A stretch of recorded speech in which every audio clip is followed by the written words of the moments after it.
Friends, welcome back to our channel படித்ததில் பிடித்தது. இன்றைக்கி நம்ம சேனலில் பார்க்க போகிற வீடியோ எதை பற்றி அப்படின்னு பார்த்தீங்க அப்படின்னா, எல்லாருமே ரொம்ப நாளாக கேட்டுட்டு இருந்த ஒரு வீடியோ தாங்க.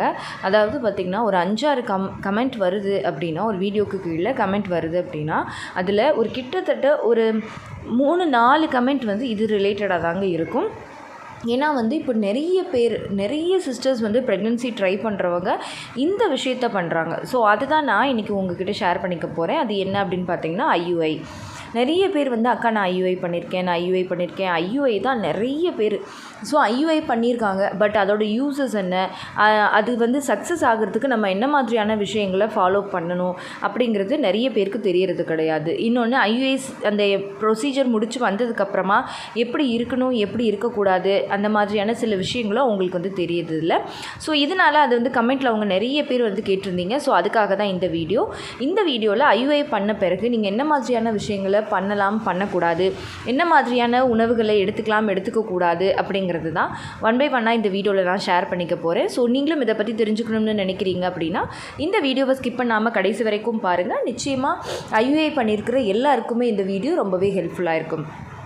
இப்போ பார்த்திங்கன்னா, நான் ஃபஸ்ட்டே சொன்ன மாதிரி நீங்கள் ஐயுஐ பண்ணியிருக்கீங்க அப்படின்னா, ஃபஸ்ட்டு எல்லாருக்குமே இருக்கக்கூடிய ஒரு கேள்வி என்ன அப்படின்னா, ஐயுஐ பண்ண பிறகு நீங்கள் நார்மல் ரொட்டீனில் இருக்கலாமா, அதாவது நார்மல் வீட்டு வேலைகள் பண்ணலாமா, ரொட்டீன் ஒர்க்ஸ் எல்லாமே பண்ணலாமா அப்படின்னு சொல்லி கேட்குறீங்க.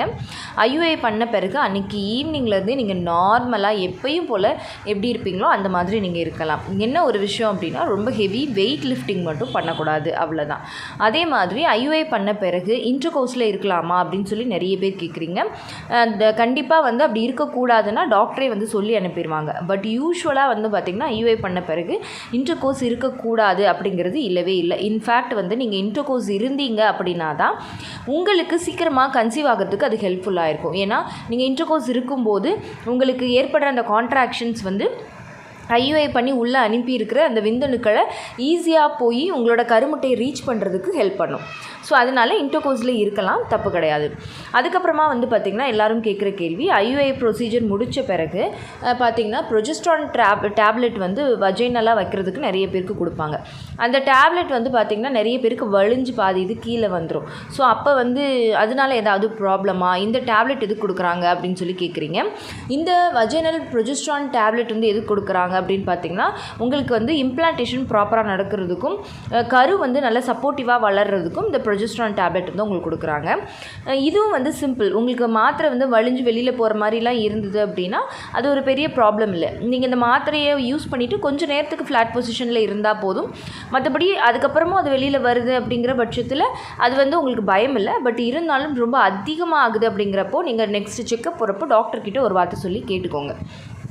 அடுத்து உணவுகள் அப்படின்னு பார்த்தோம் அப்படின்னா, நீங்கள் ஆஃப்டர் ஐயுஐக்கு அப்புறமா பார்த்திங்கன்னா, இந்த கிரேப்ஸ், அப்புறமா பப்பாளி போன்ற கான்ட்ராக்ஷன்ஸை ஏற்படுத்தக்கூடிய யூட்டரின் கான்ட்ராக்ஷன்ஸை ஏற்படுத்தக்கூடிய பழங்களை நீங்கள் அவாய்ட் பண்ணிக்கணும். மற்ற எல்லா ஃப்ரூட்ஸுமே நீங்கள் சாப்பிடலாம்.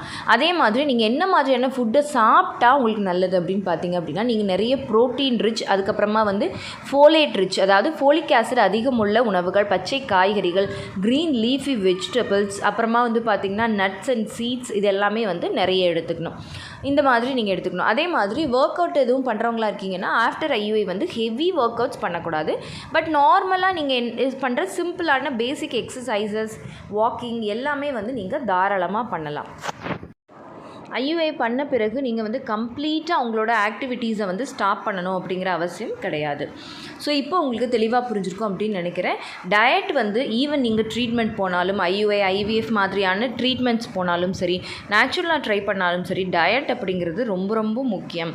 ஸோ நீங்கள் ஐயுஐ சக்ஸஸ் ஆகணும் அப்படின்னாலும் சரி, ஐவிஎஃப் சக்ஸஸ் ஆகணும் அப்படின்னாலும் சரி, நீங்கள் ட்ரீட்மெண்ட் உங்களுக்கு சக்ஸஸ் ஆகணும் அப்படின்னா டயட் ரொம்ப ரொம்ப இம்பார்ட்டண்ட். ஓகே ஃப்ரெண்ட்ஸ், இந்த வீடியோ உங்களுக்கு ரொம்ப யூஸ்ஃபுல்லாக இருந்திருக்கும்னு நினைக்கிறேன். இந்த வீடியோ உங்களுக்கு யூஸ்ஃபுல்லாக இருந்திருந்தால் மறக்காமல் லைக் பண்ணுங்கள், கமெண்ட் பண்ணுங்கள். உங்கள் ஃபேமிலி அண்ட் ஃப்ரெண்ட்ஸுக்கும் இந்த வீடியோவை மறக்காமல் ஷேர் பண்ணுங்கள். அப்போ தான் எல்லாருக்குமே ரொம்ப யூஸ்ஃபுல்லாக இருக்கும். அண்ட் நம்ம படித்ததில் பிடித்தது சேனலை இது வரைக்கும் சப்ஸ்கிரைப் பண்ணாமையே பார்த்துட்ருக்கீங்க அப்படின்னா மறக்காமல் சப்ஸ்கிரைப் பண்ணிக்கோங்க. பக்கத்தில் இருக்கிற பெல் ஐக்கானையும் சேர்த்து கிளிக் பண்ணி ஆள் கொடுத்து வச்சுருங்க. ஓகே ஃப்ரெண்ட்ஸ், பாய், தேங்க்யூ.